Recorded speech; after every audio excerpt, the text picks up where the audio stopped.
Good afternoon, everybody. Welcome back to Robots and Res Tape. As always, I am your host, Nick Schutt.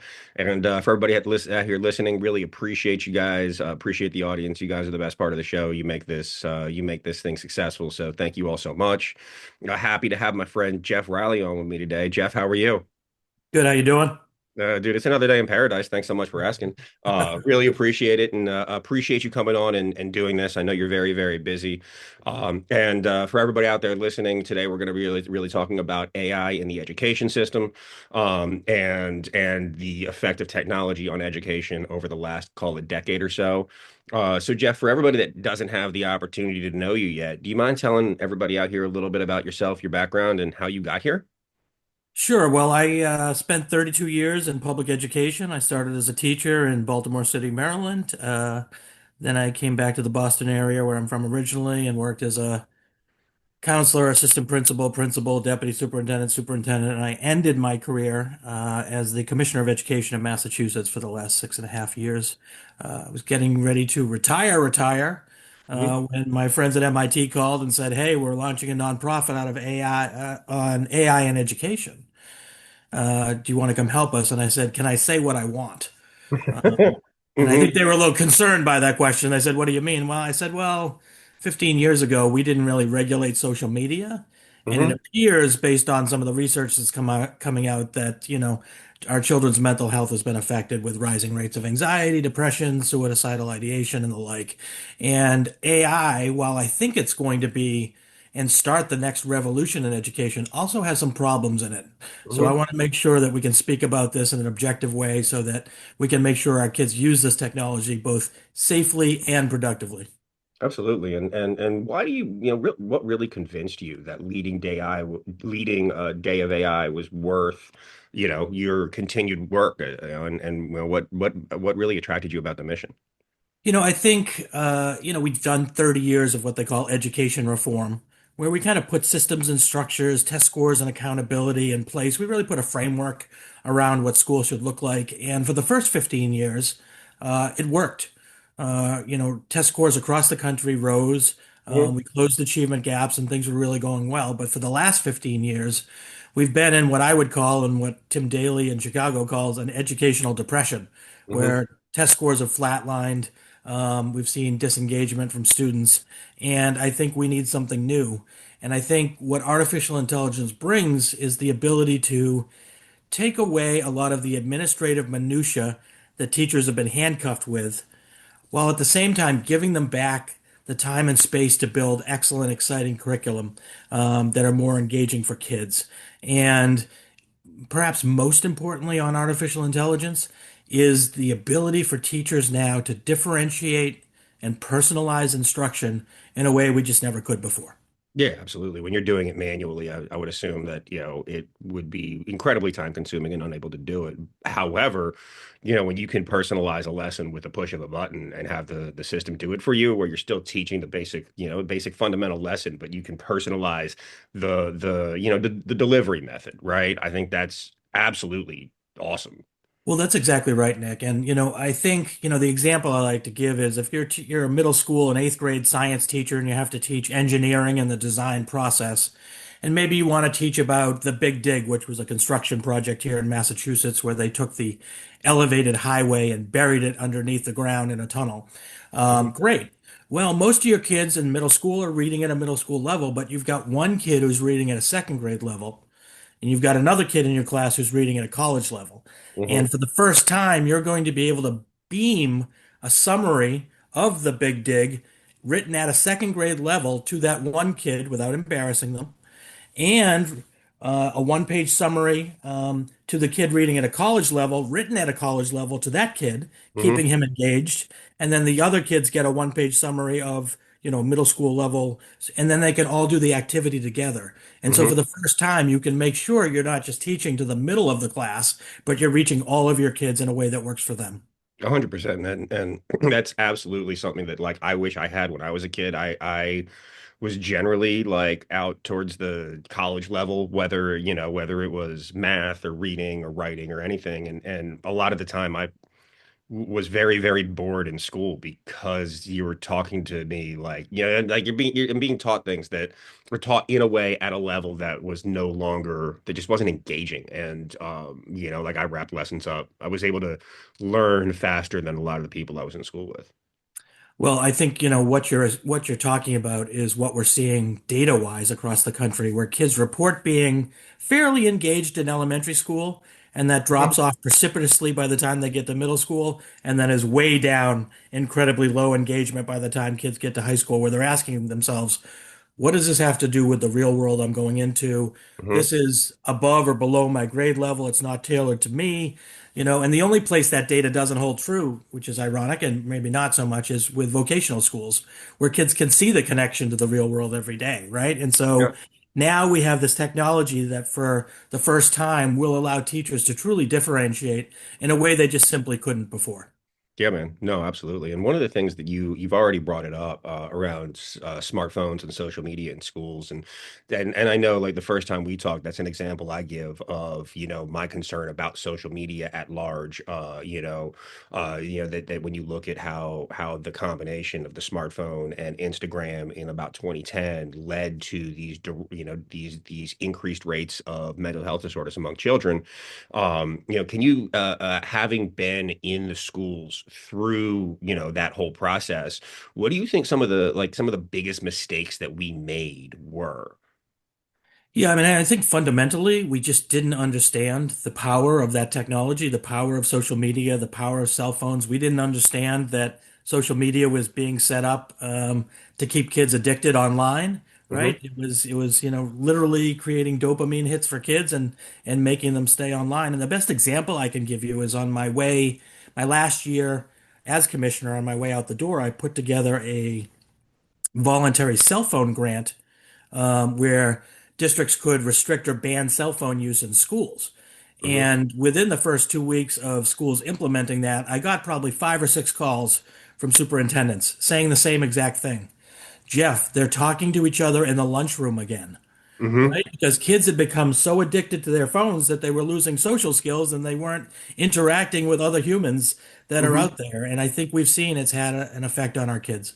Yeah, absolutely, 100%. And these banning cell phones in schools, did you essentially have like the lock bags where you could lock them up, and the kid could keep the phone on them, so and then they had to like go to a specific spot to get it open, or how did they work? Yeah, so we gave out grants and allowed districts to do this in different ways. Some districts had cell phone hotels that they set up where the kids had to put the cell phone away in a specific area. A lot of people did what you're describing, which is the yonder pouches, Hmm. which were these special pouches where the kids would have to basically lock their phone up and it wouldn't unlock until the end of the day.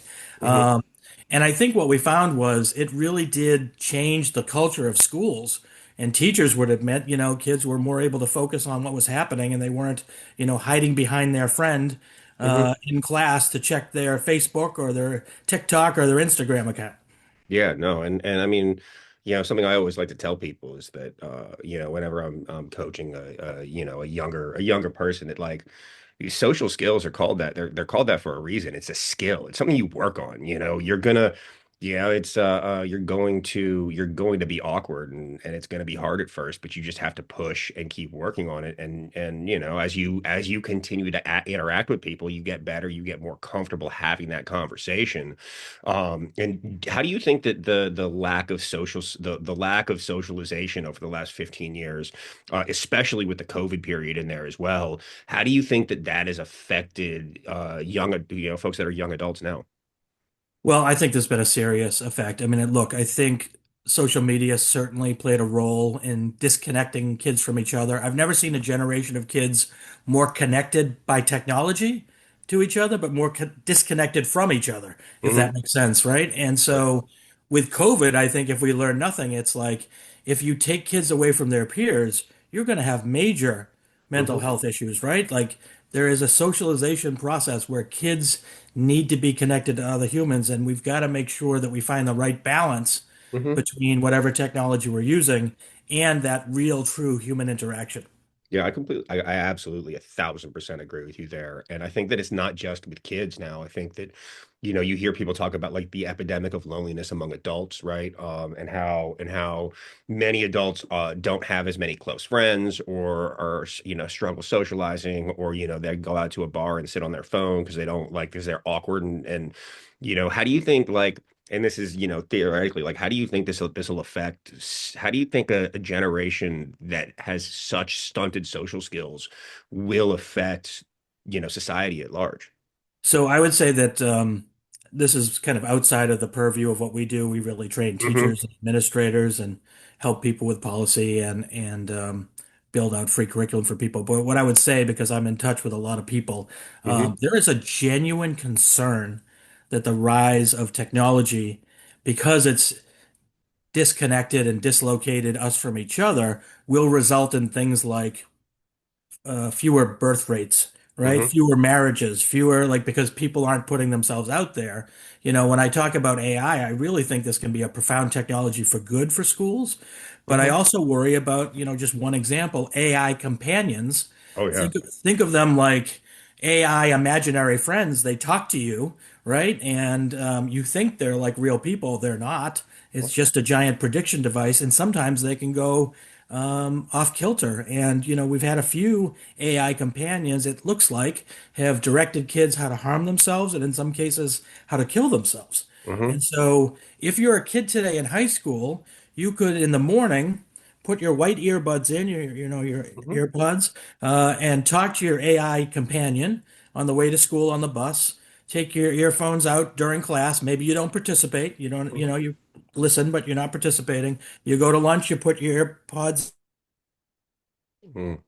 in again, and either you talk to your companion or you're on social media, and you could literally go through a day or a week without having another real human interaction if you so chose. And so there's a real danger to this, and I don't want to overstate it. I recognize technology is here. We have to find a balance, and if you're a parent, you always want balance for your kids. But I think there's a growing concern that based on what happened with social media and cell phones, that we don't want to make the same mistake twice with AI. Yeah, no, I 1,000% agree with you. And I did an episode about the dangers of AI companions about a year ago. That came out about a year ago, or a little. I don't know when this is going to come out, but like a year ago or so, around that because of the mental health concerns around it. And then, I'm also, frankly, to build on what you're saying, I 1,000% agree with you. To build on what you're saying, one of the things that really concerns me is the increases in or the advances in the robotic space.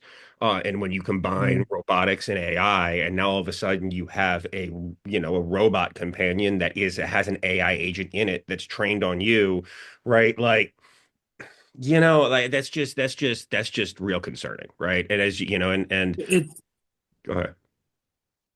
I Go was ahead. just going to say it seems like science fiction, but Hmm. it's coming, right? And if you there's a group they're very well respected called the Rhythm Project, RITHM, and they talk about this issue of loneliness, and they talk about how you are going to see robots in the future that can substitute as your girlfriend or your husband or your wife, right? And like then, what are we going to do? Where is the human connection and what problems are going to arise from that? Yeah, absolutely. And not even to mention that, who owns the data, right? Because these are Correct. going to need to have these things are going to be updated, and like folks like Google and like Facebook or Meta, TikTok, all these guys, they make money selling your data. They want to serve you ads, right? And if now you take that out of the virtual world and put it into a robot, right? The thing's going to need updates. It's going to need to be serviced, right? All these things are going to need to happen. How are you going to who owns all of that data in the back end, and how will that be used to manipulate the society at large, right? It's such a great point. And, with families, we know that parents don't always understand what kids are up to, right? Like, we work with Common Sense Media, which is kind of a clearinghouse for trying to keep kids safe with all things technology, to build a parent toolkit to help them talk about AI and what it is and what it isn't. And the idea behind it is, we need parents to understand in a deep way what this can do and also what it can't do. What are the pitfalls and the possibilities so Hmm. that they're educated consumers and they can have discussions with their kids about it. And Common Hmm. Sense Media did a statistic where they found that I think more than 70% of kids have an AI companion in high school or its equivalent. But only 30% of parents know their kids are on any kind of AI at all, right? And so there's a huge gulf about what's happening.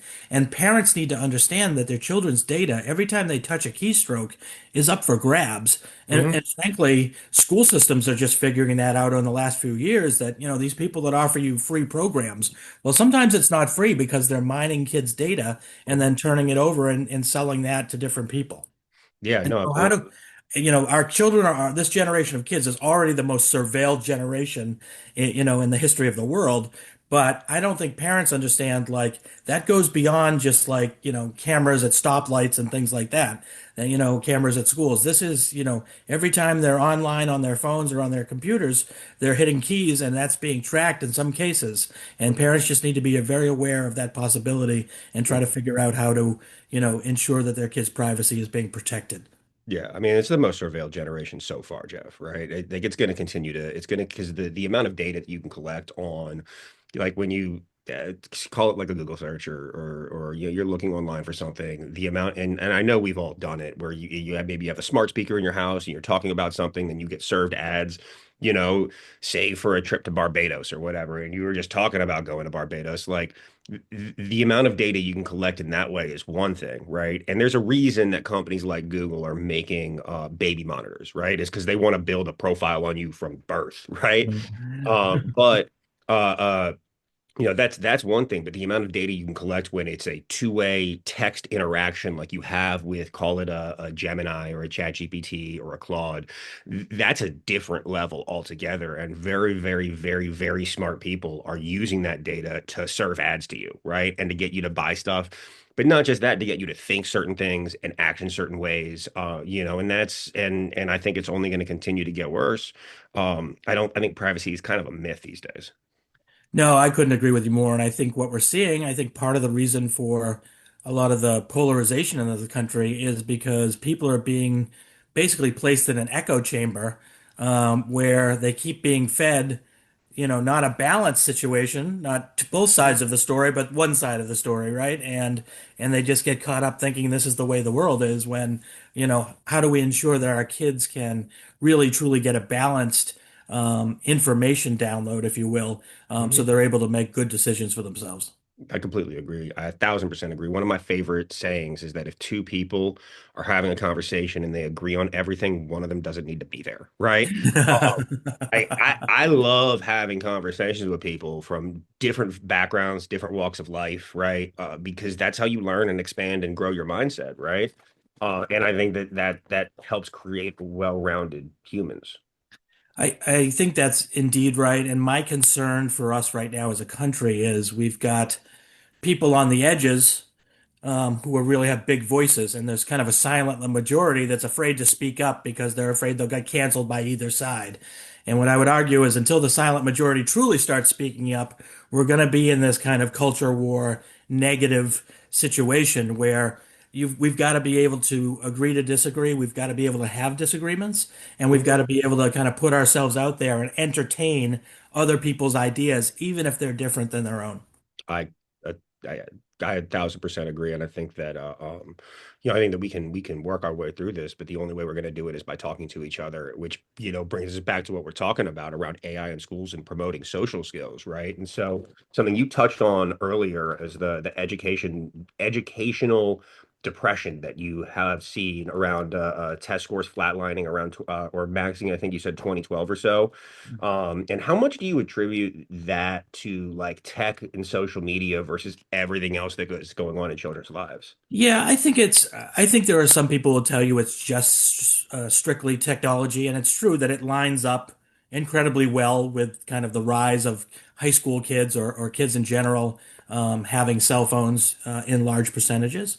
But I Mhm. think it's more than that. I think in education, we did something called education reform, and it worked for the first 15 years, and we put some systems and structures in. But I think it kind of lost pace after a while, as these things do, and we need a new revolution in education. Hmm. And ironically, I think AI, because of its ability to make teachers' lives easier, and allow them to get back to the business of focusing on building great lessons for kids, can start that next revolution if it's done well.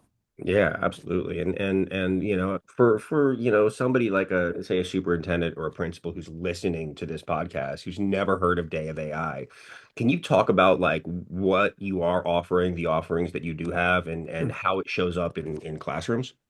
Yeah, so we're a fusion of what I would call young MIT techies and Hmm. experienced, read old educators like myself. Hmm. They know the technology in a deep way, and we know what works in classrooms and how to apply it. And it's been this kind of fabulous marriage of a small but mighty team. And what we do is really three things. Like we train teachers and administrators how to use this tool, how to use these tools safely and productively. We help districts think through policy and how to set a policy in a time when this technology is moving so rapidly. And then we create and help districts and teachers create AI infused curriculums and AI literacy curriculums because kids are going to need to understand how to do that. And to that last point, we've always talked about education being the three R's: reading, writing, arithmetic. We stretch the last R. Well, I'm now going to say it's four R's. I'm going to stretch the last R further. It's reading, writing, arithmetic, and artificial intelligence skills.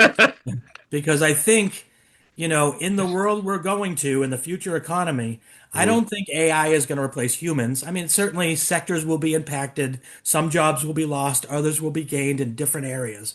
But I do think in the future, people with AI skills are going to replace those people without AI skills. Hmm. And if that's the case, then our children need to have a deep understanding of AI literacy so that they can be kind of the masters of this content, know what it is and what it's not, and how to use it both safely and effectively. And the reality is, and a lot of people don't know this, in 2029, the PISA International Assessment is going to be given. That's usually a test that compares us to other countries in math and reading and science. Well, for the first time in 2029, they're going to offer a discrete AI literacy test, and going to test what kids know about AI and how to use it. And it's going to be embarrassing if we're the country that created artificial intelligence, Hmm. but we scored 29th in the world on our kids Yeah. being able to use it. Yeah, no, and I love the focus on literacy. To you, what is like from a functional perspective, how like what is AI literacy? Yeah, for me, it's understanding the pros and cons of AI. And so, if you're a kid, you need to know about voice clones, deep fakes, hallucinations, energy consumption, bias, plagiarism. There's a lot of AI companions, data privacy. There's a lot of negatives that kids need to be taught about so they can be educated consumers and be healthy skeptics of this technology. But Hmm. then on the positive side, this is a tool that can help kids go faster and further than they ever could before. A lot of people talk about it like the calculator, Hmm. where initially people were afraid, oh, kids won't be able to do math. But in fact, with graphing calculators, kids can do deeper math than they've ever been able to do. I like to think of AI as like the moving walkway in an airport. You can just stand on it and can move you along pretty quickly. Or you can walk on that walkway and it's almost like you're running. And these tools and knowing how to use them will make you competitive in the new economy that we don't even know, what it's going to shape out to be or what it looks like. And so what I think is if I'm a parent, which I am, I want my kids to have a knowledge base, number one, and then I want them to have an understanding of this tool and its pluses and minuses so that they can be the most competitive in this future marketplace. Yeah, and the measured productivity gap, I want to say from like a year and a half ago or so, I believe it was Stanford that did a study.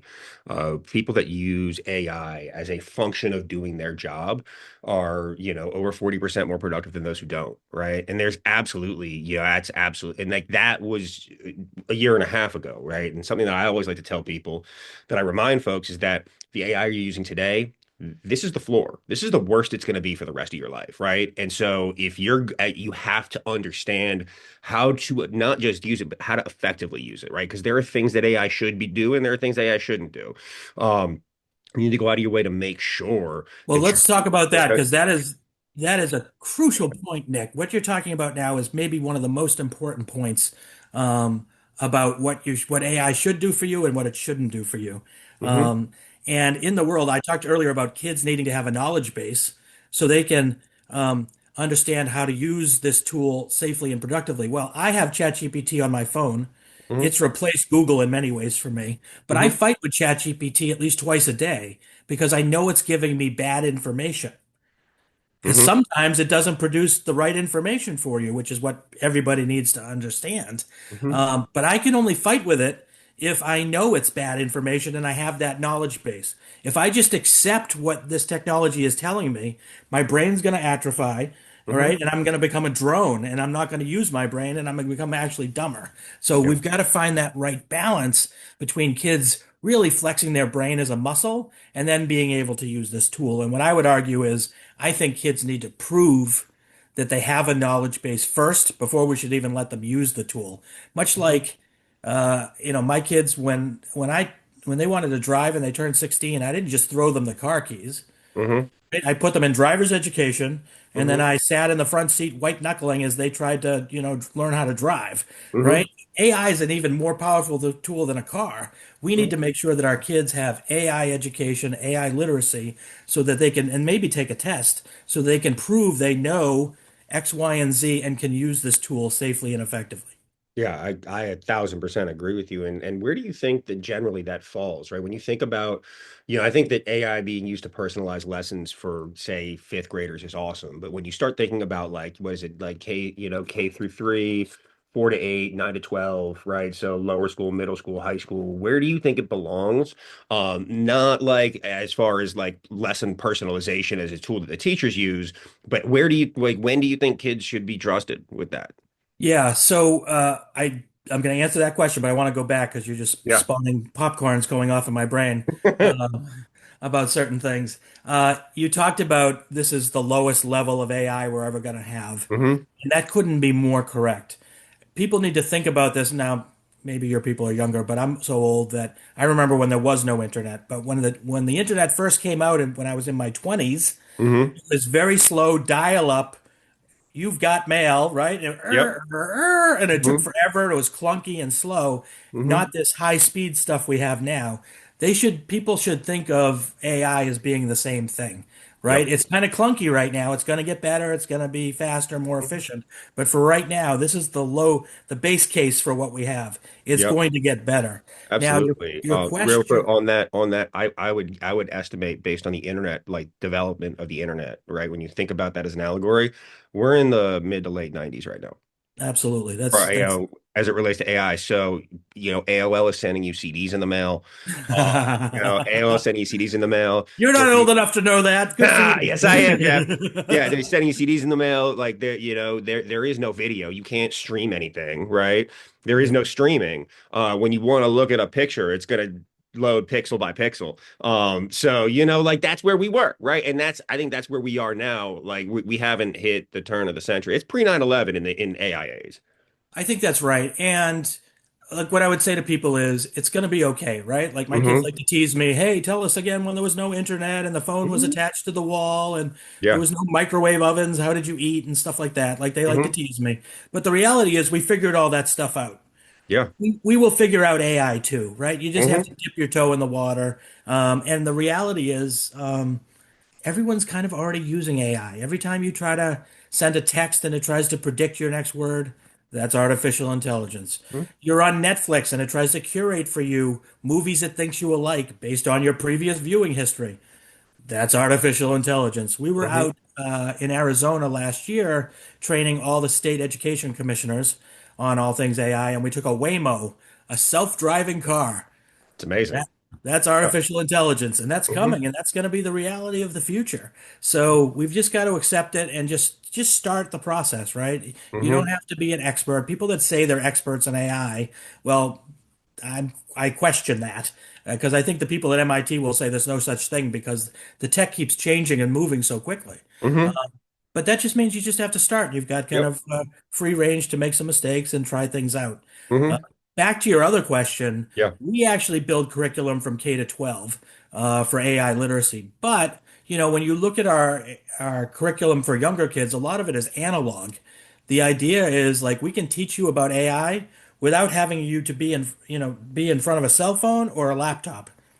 Hmm. We can teach you how to prompt by having you instruct the teacher who pretends to be an alien, hey, teach me how to make a peanut butter and jelly sandwich. Hmm. Um, and it's a fun game and activity to do with kids, but they learn very quickly. They have to be precise in their directions Hmm. because the first thing they say is put the peanut butter on the bread. And when you take the jar of peanut butter and slam it on the loaf of bread, they Hmm. realize, wait a minute, this is not the first direction. I've got to be very specific in Hmm. my directions. Well, that's what coding is, which is specific directions, but it's also what good prompting is. The more specific you can be in your prompts, the better information you're going to get out of Hmm. Chat or Claude or Gemini or whatever you're using. Yeah, absolutely, you will. No, you absolutely will. And I like the idea of the, doing that coding test to teach kids about prompting as well.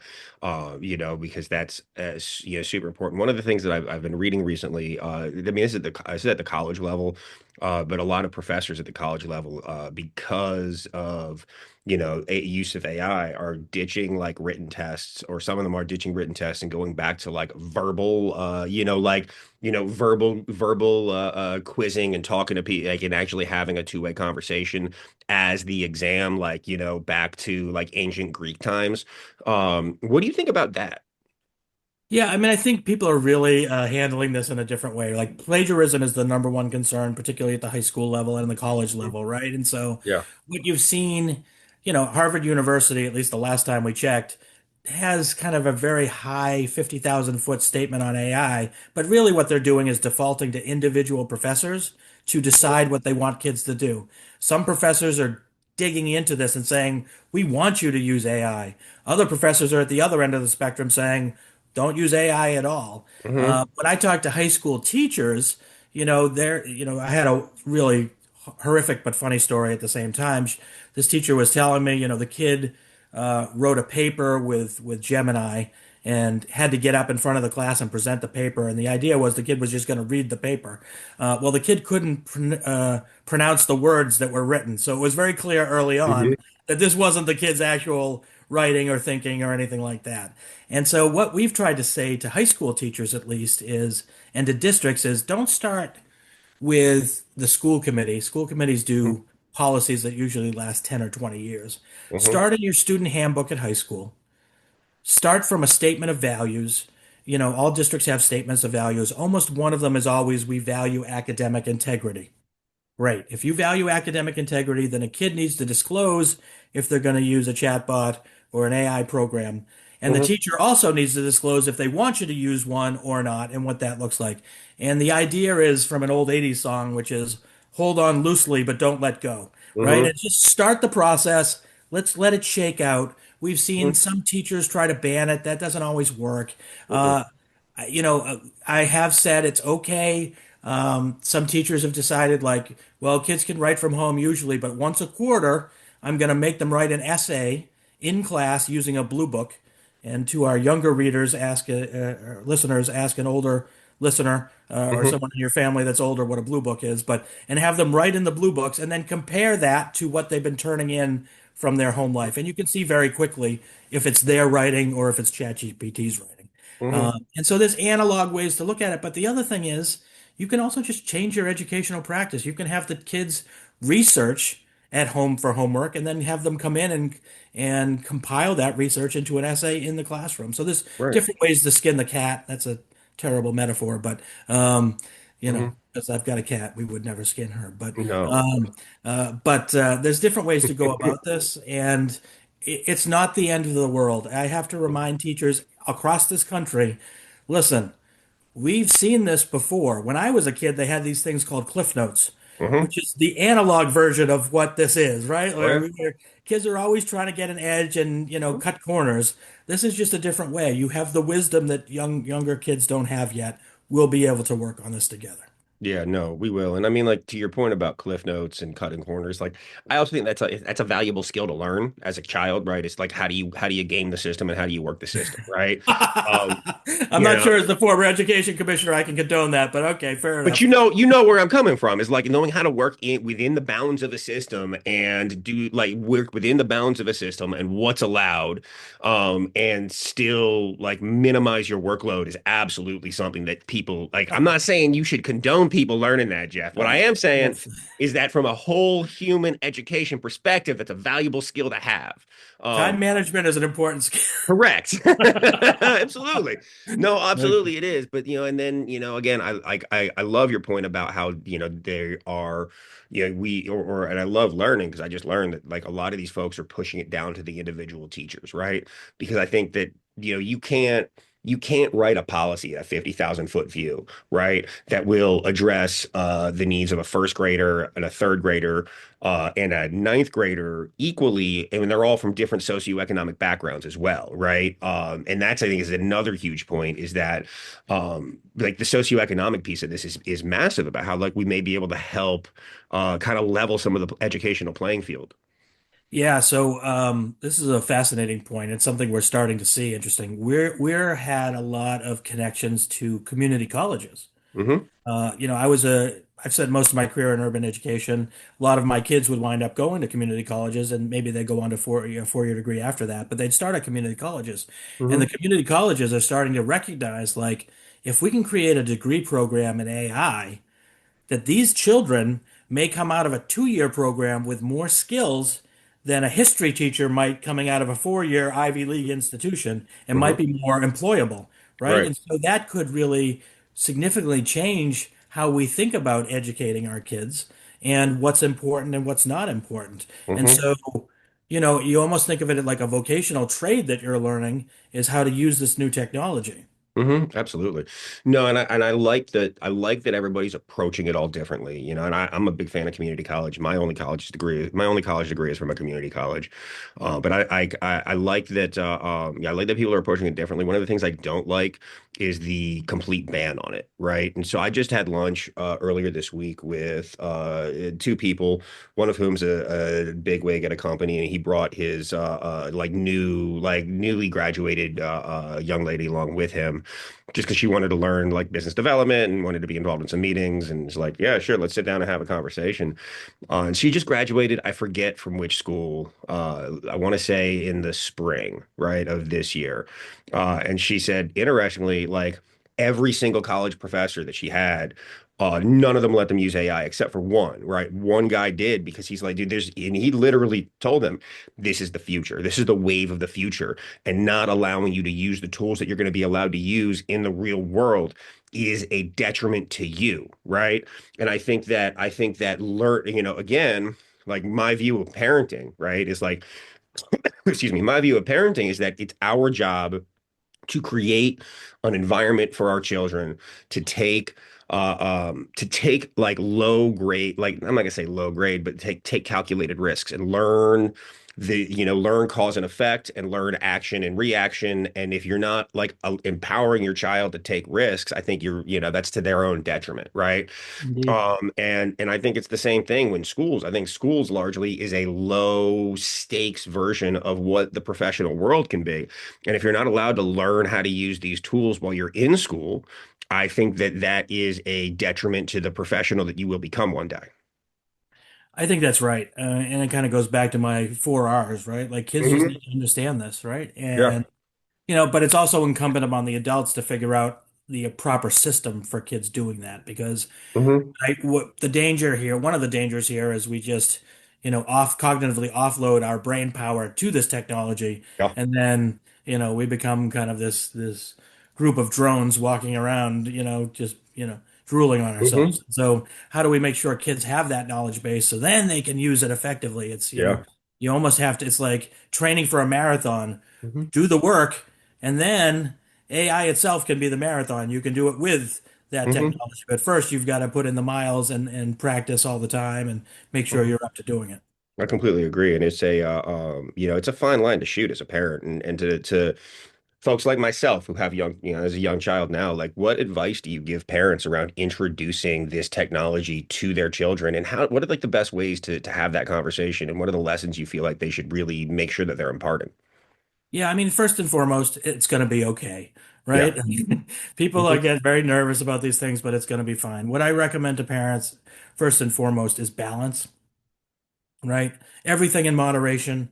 Um, it's not Including moderation. exactly. Exactly. To your free range ideas, right? So, I Hmm. mean, I think, it's going to be okay. But, if part of the reason we built a toolkit for families with Common Sense Media was to give them kind of the tools and videos they need to understand this technology so they can have discussions with their kids. Hmm. And the most important thing you can do is just talk about it with your kid. Even though we know sometimes the kids know more about technology than we do, that's okay. Hmm. The fact that you're asking questions is really important because kids know that someone's thinking about this and looking out for you Hmm. versus a kid that thinks they can do whatever they want and there's no consequences, right? Like that's a dangerous thing to have.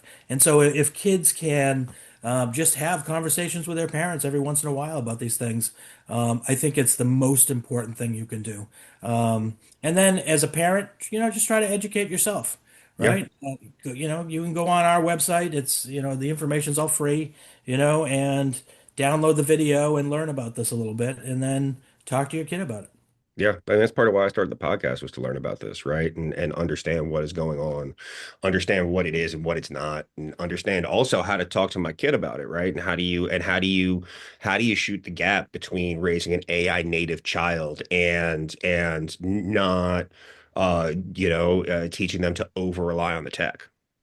Well, that's exactly right. And the most important thing I can say is there are no AI experts. We're all learning this together, Hmm. right? Absolutely. And I learn every day, right? Hmm. I spent 32 years in public education. I know a lot about teaching and learning. I Hmm. know a lot about children, and I'm learning every day about AI. Yeah. And you just have to dip your toe in the water and begin. 100%, man. And as I know that obviously we're talking a lot about personalization of lessons and like schools aren't going to build their own AI, agent to do this, right? When you're talking to tech directors and superintendents in different districts, across the country, what are some of the things that you make sure that they know about and about the contracts that they have when they're talking to AI vendors about coming in to provide toolkits, right? What are some of the things that these folks first have to ask? And second, more importantly, what are some of the things that they need to insist are in the contract? So, as you know, tech directors in schools are under siege right now from AI vendors trying to hawk their wares and their products Hmm. at schools, oftentimes offering it for quote unquote free, even though you and I both know there's no such thing as free. Mm-mm. And, I give an example of there's an AI attention detection device. It's that somebody's trying to sell. It's basically a camera that sits on the teacher's desk and tracks students' eye movements to see if they're paying attention during class. Hmm. Before you buy that product, you might want to make sure you socialize that with families and kids because I can tell you when I've showed this to high school kids, they're freaked out. Some of them are like, this is Orwellian. We talk about the most Hmm. surveilled generation ever. Like, you're going to start tracking my eye movements from kindergarten on. And people and a lot of parents have a lot of problems with that. Yeah. And I will say to you, between us, if people were tracking my attention in high school, I probably would have never been commissioner of education because, Yeah, absolutely. I was No, a and that little and that more also distracted back then.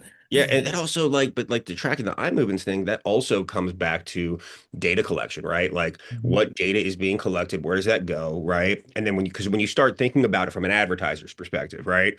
If I know what kind of content you draws your eyes and draws your attention, and I can then using these LLMs because it would not you can't it's not just about personalizing education. You can also personalize advertising at a granular level that never could have happened before, right? And if I understand what draws your attention, I can personalize ads to you in a way that was not possible 10 years ago.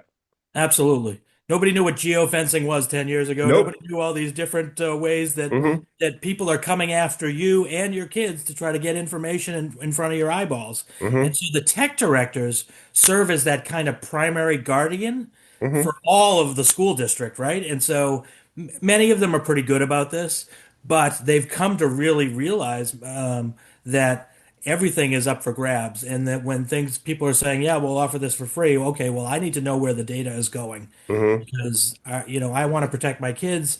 My kids have rights, and the tech directors, as you know, not surprisingly, often know more about the tech than a superintendent does or a principal does, and so they have to be kind of leaders in the field in making sure that whatever they bring into their districts, they're doing in a way that it's as protected as possible. Yeah. And we know, like we've seen, data breaches in some of Hmm. our most famous education applications that are being used. We had a big data breach recently.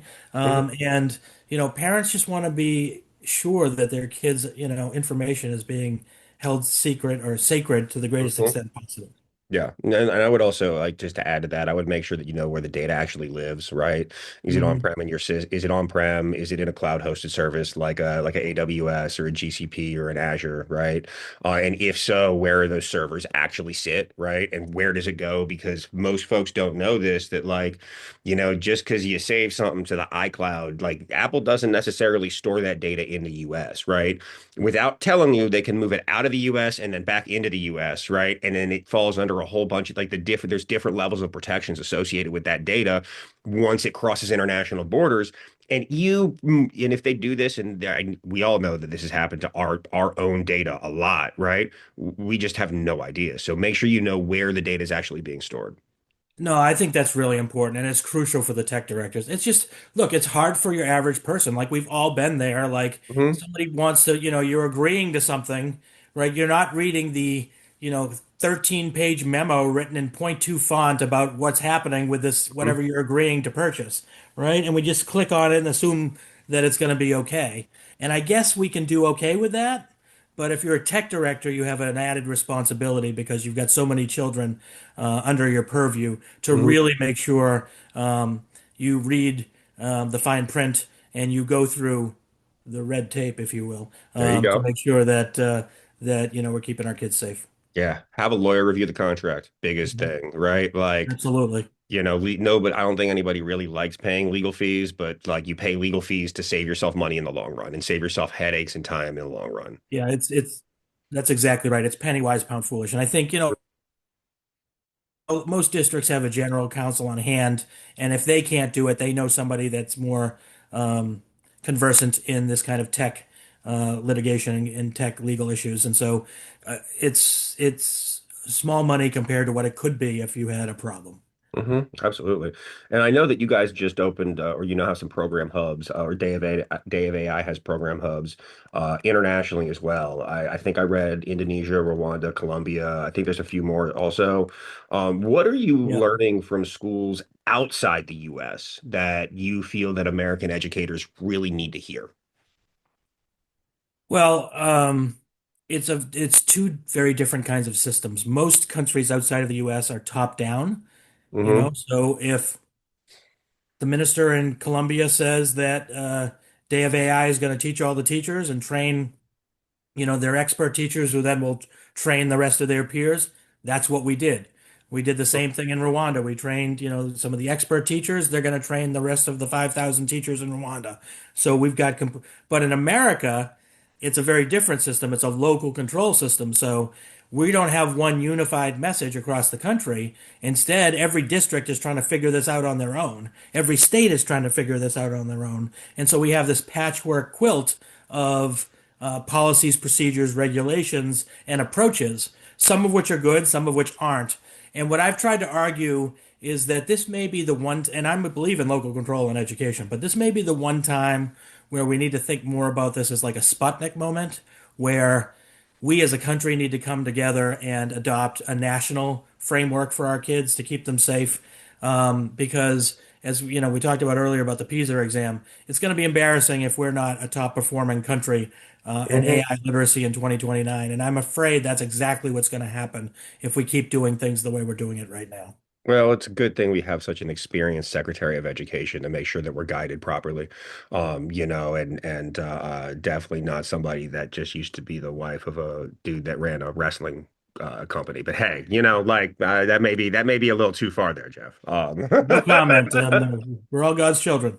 Hey man, no, 100%. And so, no, we are, and I actually am inclined to agree with you, and from that perspective, around around potentially looking at a top-down approach, at least at a state level, and it's not, I think that like local control around a lot of things is super important, but when you look at setting policies that are going to have such a profound impact on all of the communities, right? I think that we need to I think that first we need to take input from the folks at the ground, the folks Yeah, locally, and then at the same time we need to have a conversation about what do we really want to do en masse to make sure that we can make sure that we can meet these folks' needs, because if we don't, my concern is, test scores are going to continue to fall like they have been since 2012. Like we just didn't do anything with social media and phones for a long, long time, and until we realized that there was a problem. And I think that if we do the same thing with AI, like that's going to be even worse. I completely agree. Yeah, man. And so what are some of the like if you could like if there was one policy that you could implement that like at either district, state, or federal to keep kids safe from AI while still letting them benefit from it, what would it be? I think for me, one of the things we're hoping to do is to build kind of an AI driver's license test where kids have to prove Hmm. both they have facility in math, reading, science, but also prove they understand the technology of AI. They understand the pros and cons. And if they could then pass that test, that would be the one thing that I Hmm. would recommend to make sure that all of our kids are really set up for success with this new technology. Yeah, man. And 10 years from now, man, if we say, we're Yeah. looking back from, 2035, right? What would have to be true for you to say that we handled AI in schools better than social media? And on the flip side, like what are some of the things that keep you up at night around some of the same mistakes we're going to repeat? Yeah, I mean, the dream scenario is that our kids get smarter and can go faster and further than they ever could before. The Hmm. nightmare scenario is that they offload their brain power to the technology and become drones and, aren't full human beings that can interact with each other and with the world. And what Hmm. we're trying to do is make sure that when they do use this tool, they can use it in a way that's going to be a benefit to them and not a detractor to them, right? And so a kid that can use this to build, a new app to help with climate issues or a medical device that could, save people's lives. That's really possible. That's the Hmm. possible future. But there's also a possible future where kids are, deciding they want to marry a robot and they just talk to their robot all day long and Hmm. they're, for lack of a better phrase, helpless and inert. Yeah. No, and I think both of them will be true, probably. It's just going to be different parts. And my hope is that there's going to be more of the former than the latter.